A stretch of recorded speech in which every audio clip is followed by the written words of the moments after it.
Live from the Washington, D.C. area, it's the Inside Scoop. All the news that our viewers want to know. Now, here's the host. Welcome to Inside Scoop, Virginia. I'm Bettina Lawton, your host. And we have with us now Bob Brink. He is a delegate at the House of Delegates in Virginia. He has been a delegate since 1998, and he's running again, and we're going to be asking Bob why.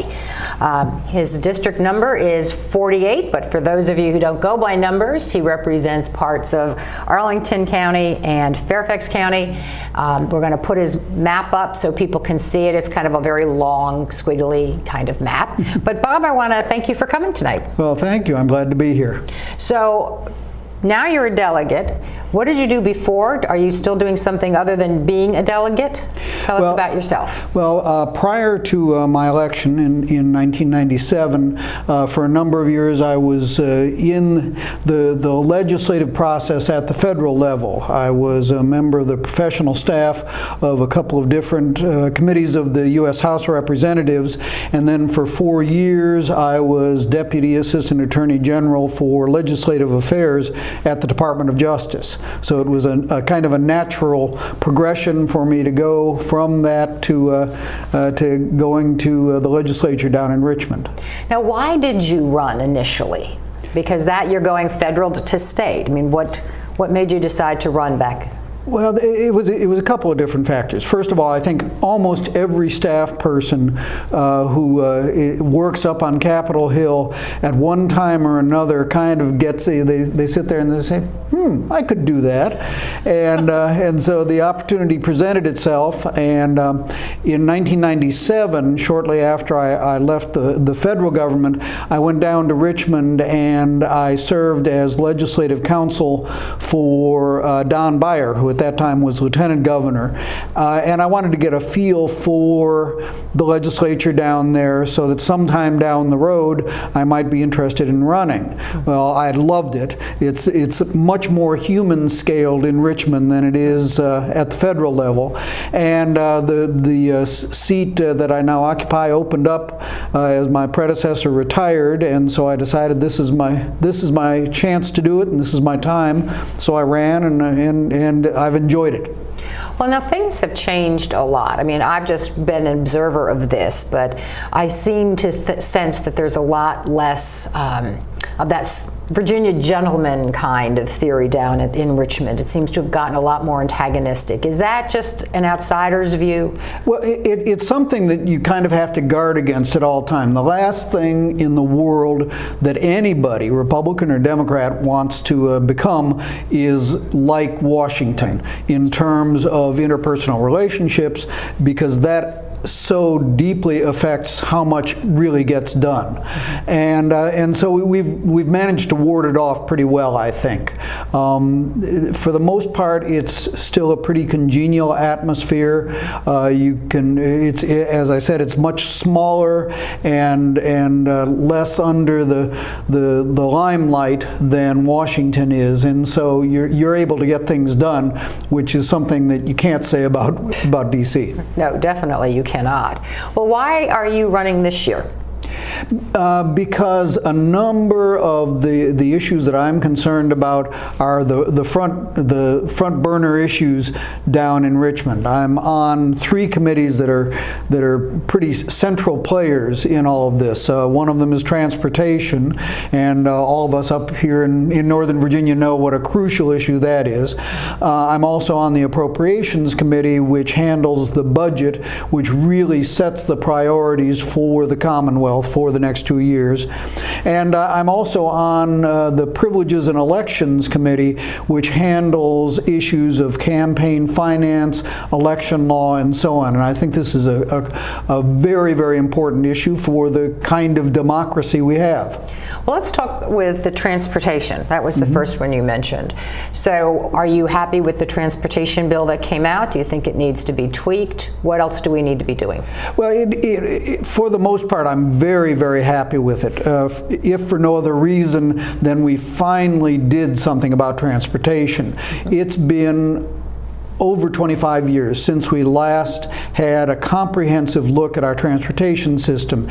In that time, the problem has gotten worse and worse and worse. Anybody up here in Northern Virginia can attest to that. And we've just kicked the can down the road year after year after year. So finally this year we were able to come together on a consensus package. It has a lot in it for various people not to like. I, for instance, wasn't happy that we went into the general fund as deeply as we did. But everyone, I think, deserves a lot of credit for giving in somewhat. And I have to say, one of the people who deserves a good deal of credit for this is Governor McDonnell, because without him taking the leadership of the executive office, we wouldn't have accomplished this. Do you think he could have done it earlier, or is this because this is his last year? Because that's a tax increase, as the Republicans would tell you, and that seems to be a pretty risky thing for somebody to do in his position. I've wondered about whether it could have been accomplished previously. You know, we went around and avoided the issue of needing new revenues in every possible way we could have. There was a proposal to fund transportation by selling off the state ABC stores. That went away. There were various other kinds of proposals which didn't grapple with the central issue, which is we need new revenues in order to fund the kind of transportation system that we need. So what would you like to see added or changed, any kind of tweaks that you want to try and implement in the next session? Well, there are a couple of items in there that we have to look at again. One of them was a tax on hybrid vehicles that really doesn't make much sense either in terms of the amount of money it would raise or in the impact that it would have on people who are trying to do the right thing by having non-fuel vehicles. And so I think we have to look at that. And as time goes by, I'm certain that there are going to be other elements of that package that we will have to look at. But it's a giant step to get this on the table, to get real revenues coming in, to get revenues here in Northern Virginia that where we'll tax ourselves, and the money that we raise here will stay here for local and regional projects, and that's very important. Now, didn't I read, and maybe I'm wrong, but didn't I read that Bob Marshall, Delegate Marshall, has sued to prevent the funding of certain projects, claiming, because the whole keep the money here and allocate it in Northern Virginia said it had to deal with congestion. And I think I read something the other day that said he's now sued to say you can't fund these things, it doesn't deal with congestion. Well, almost any year after every session you can start a sentence with Bob Marshall has sued. Oh. And so he contends, and I don't think that it has much basis, but he contends that the strictures of the law aren't being followed. I don't think that's the case. I think that the bill that we passed and the implementation of it will stand up just fine. What do you think will happen? And this is prognosticating because we don't know. If we were to end up with the Attorney General as our governor, because as I recall, Attorney General Cuccinelli issued some last-minute legal opinion saying that this law was bad and we couldn't do it. Do you think that he will try to dismantle it? That's one of the things that's at stake on November 5th, is whether or not we go forward with this transportation plan. The Attorney General tried to block its implementation at every single step through the legislative process. One of the most important elements of it, as far as I'm concerned, for the future economy of Northern Virginia is the Silver Line. He's said that he would like to stop the Silver Line in its tracks, even after it's partially completed. And so I would be very concerned about what Governor Cuccinelli could do just in terms of slow-walking implementation and not getting behind it. If a governor isn't committed to something through the administrative and bureaucratic process, he can slow it down and toss sand in the works.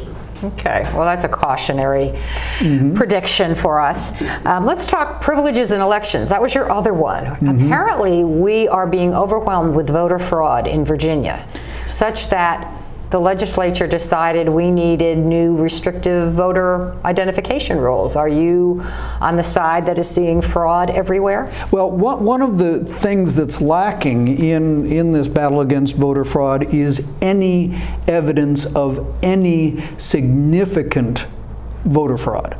There simply is none. The requirement that was put in for for photo ID has no basis in terms of allaying fraud, because that kind of fraud simply doesn't happen. And so you have to really question why it was put in. It has the effect of making it more difficult for eligible voters to vote, and I think that's the wrong way to go. What we ought to be doing is to be doing everything we can to set up an election system that allows and encourages the maximum number of eligible people to vote. I always find it interesting that the very people who are willing to restrict our ability to vote, which is a constitutionally guaranteed right, absolutely are like, you can't possibly restrict my right to own a gun. It's sort of like, well, let's keep hands off of things if we're going to be consistent here. But there seems to be a huge disparity in what is constitutionally okay to do in one versus the other. Let me ask you, in the last 30 or 40 seconds that we have here, about the budget, because that was your other committee, appropriations. What's going to happen if this sequester doesn't get worked out? I mean, what's the effect on Virginia's budget going to be? I'm very concerned about what is going to happen with the drawback of federal support, both directly and also what it does to the economy of Virginia, particularly Northern Virginia, because we are very dependent on the federal government. So what we need to do, and what we've started to take steps to do, is to diversify our economic base so as not to be so completely reliant on the federal government, go into more research and so on, and we're making steps along that way, but we have to do more.